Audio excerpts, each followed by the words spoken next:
સોરઠમાં એ સમયે વોરદાન રેફડિયાની હાક બોલતી. વોરદાન રેફડિયો ચાચરિયા ગામનો કાઠી ધણી હતો.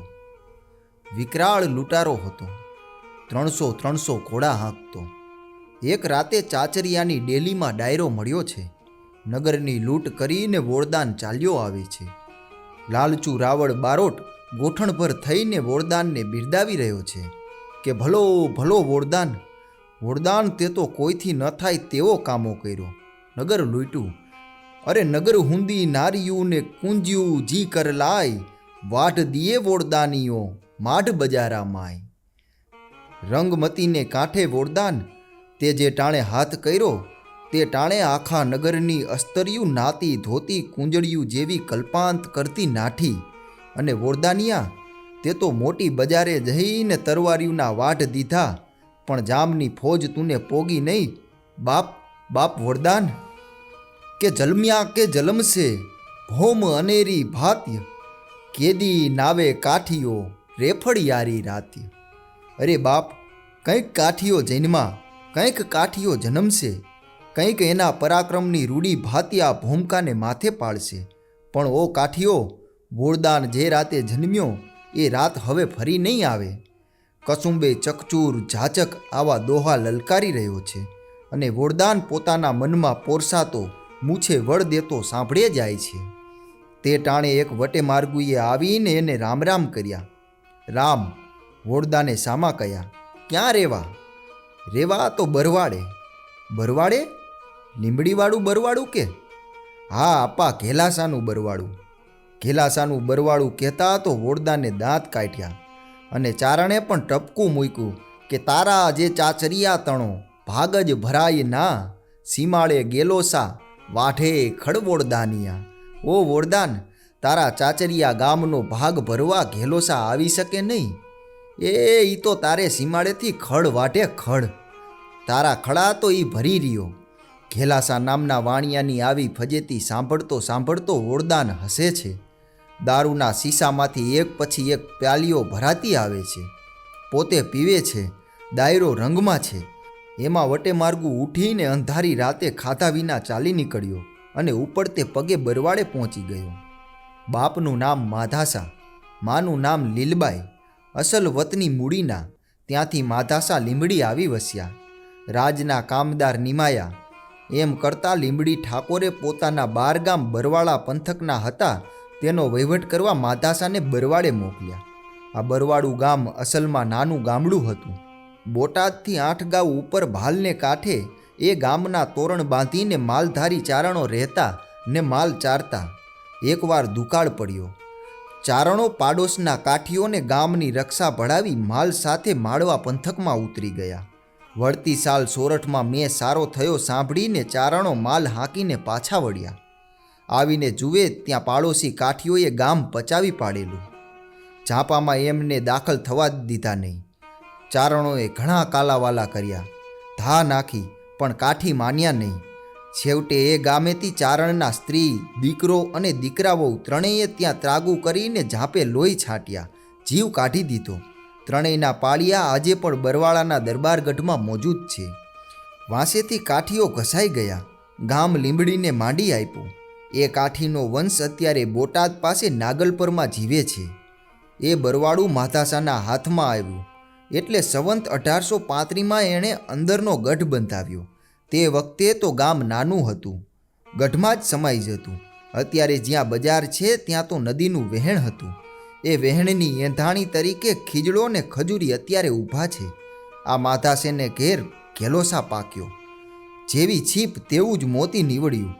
વાણીઓ શમશેર બાંધી પટા શીખ્યો, ભાલો ઉપાડ્યો, ભેટમાં કટાર જમૈયો અને પીઠ પર ઢાલ બાંધ્યા. આસપાસના કાળજાળ કાઠીઓમાંથી કંઈકને ધરતી સાથે જડી દીધા. વસ્તીને જમાવી બરવાળાનો તાલુકો 12માંથી 22 ગામનો બનાવ્યો. બરવાળું વેપાર વણજનું અણીખમ મથક બન્યું. ઘેલાસાની ફે ફાટી ગઈ. કંઈક સાંઢળાને નાથ્યા. અણનાથ્યો રહ્યો એક વોરદાન રેફડિયો. એમાં આજ પોતાની હિણપના દુહા માયલું, સીમાળે ગેલોસા વાઢે ખડ વોરદાનિયા. આ વેણ સાંભળીને જુવાન ઘેલાસાની ભૂજાઓ કડવા લાગી. એલા કે ગામ રહેવું? અહીં ચાચરીએ. આપો વોરદાન ઘેરે છે? હા, એને કહેજે કે ઘેલોસા કાલ સવારે પાછા નીકળશે, માટે સીમાડે સાબદો રહેજે. તારે સીમાડે ઘેલોસા ખડ વાઢવા આવે છે. આટલું કેવરાવીને ઘેલોસા ઘોડીએ ચડી ચાચરિયાનું પાદર વટાવી ગયા. પોતાની દીકરીને ધોળકે પરણાવ્યા હતા. તેનું આણું વડાવવું હતું. તે માટે લુગડા અને દાગીના લેવા પોતે બોટાદ જતા હતા. ભેળો એક અસવાર હતો. માથે ઘણા ઘણા વેર હોવા છતાં ખાનગી ગામતરામાં વધુ અસવારો પોતે ન રાખતા. બીજા દિવસે પ્રભાતે વોરદાન રેફળિયો એકલો હથિયાર બાંધી ઘોડીએ ચડ્યો. પોતાને સીમાડે માર્ગને કાંઠે મહેમાનની વાટ જોતો બેઠો. થોડીવાર થઈ ત્યાં તો ભડકતે ભાલે પડછંદ અસવારને ઘોડો રમાડતો દીઠો. લગોલગ આવતા એ થોભાળો નર વળતાણો. અગાઉ કદી દીઠેલ નહીં, પણ કરડે ચહેરે ચાચરિયાને સીમાડે બીજો કોણ બે માથાળો નીકળે. આવો હેમર બીજા કોની રંગમાં રમતો હોય. અને આવા થોભા, તું થોભા તાણીને મૂછે હાથ નાખછ મરદ, તેથી ગઢપતિ યાને ગામ ગાઢ વછૂટે ગેલિયા. ઘેલાસા, તું જે દિવસ થોભા તાણીને તારી મૂછે હાથ નાખે છે, તે દિવસ રાજાઓને ગઢવાળા ગામે પણ ત્રાસ છૂટી જાય છે કે આજ નક્કી ઘેલાસા કોઈકને માથે પડશે. એવા થોભા બીજા કોના હોય? નક્કી ઘેલોસા. નજીક આવતા અસવારે પડકાર્યું, રામ રામ. કોણ આપો વરદાન કે? હા રામ રામ. તું ઘેલોસા કે? હા, હું જ ઘેલોસા. આપા વરદાન આવ્યા ખરા? વચને પડ્યા ખરા? એમ કહીને પોતે ઘોડીનું પાઘડું છાંડી નીચે ઉતર્યા. ઉપરથી ગાદલી ઉપાડીને ભો માથે પાથરી ઉપર બેઠો. ખડીઓ લઈને અંદરથી અફીણ કાઢ્યું.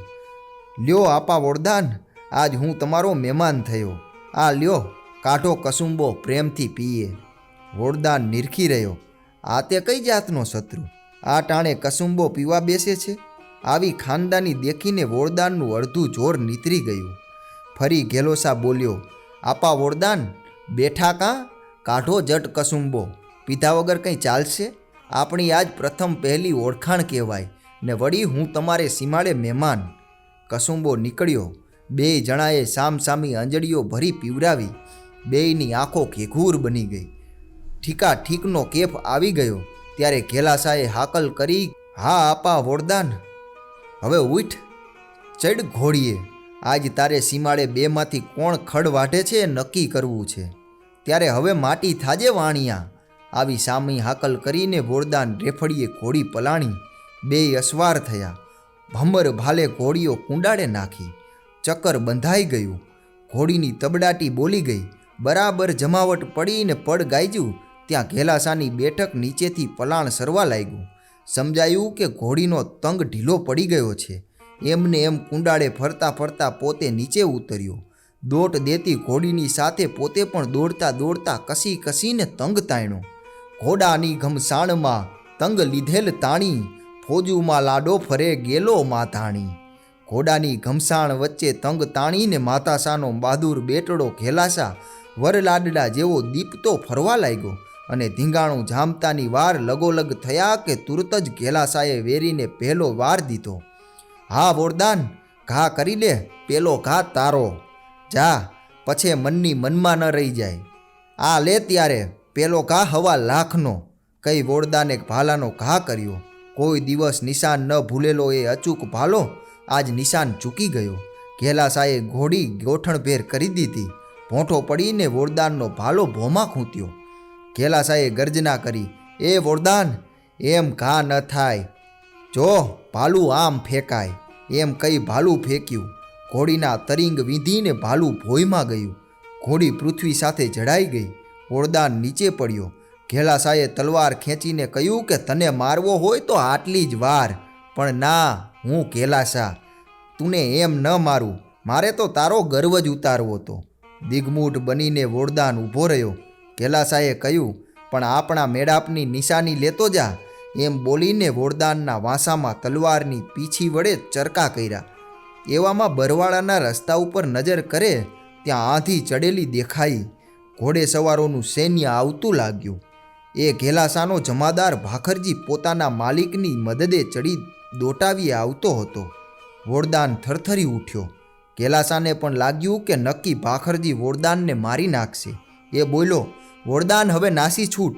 વરદાન કહે, સી રીતે નાસું? મારી ઘોડી તો નથી. આ લે, આ મારી ઘોડી, જા નાસી જા. ઘેલાસાને પેલો અપમાનકારક દુહો સાંભળ્યો. એણે કહ્યું, પણ વોરદાન, આ ઘોડી ભૂખી છે. તલવાર કાઢીને એક કોડી ખડ કાપી લેતો. બીજો ઈલાજ ન હતો.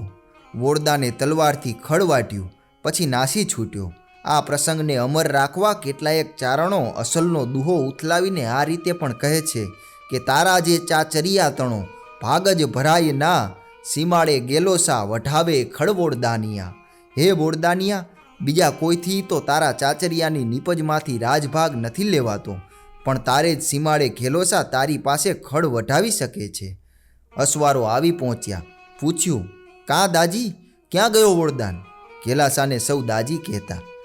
માળો કાઠી લોટકો મારી ઘોડી લઈને ભાગી ગયો. દાજીએ જવાબ દીધો. અસવારો સમજી ગયા. દાજીની દુશ્મનાવટ ઉપર આફરીન થઈ ગયા. વોરદાનને માત કરવાના પોતે જે સોગંદ લીધેલા તે બરાબર પાડ્યા.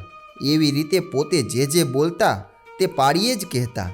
એ ગુણનો ચારણોએ દુહો ગાયો છે કે બોલ છે ઈ પાળ છ બધું, તું મત રાજ તણા, પાછા પેસે ના, ગજદંતુસળ ગેલિયા. હે માધાસાના પુત્ર ઘેલાસા, તું જે બોલે છે તે બધું પાળે છે. જેમ હાથીના દંતસૂળ એકવાર બહાર નીકળ્યા પછી પાછા અંદર ન પેસે, તેમ તારા મોંમાંથી પડેલા વચન પણ અફળ ન જાય.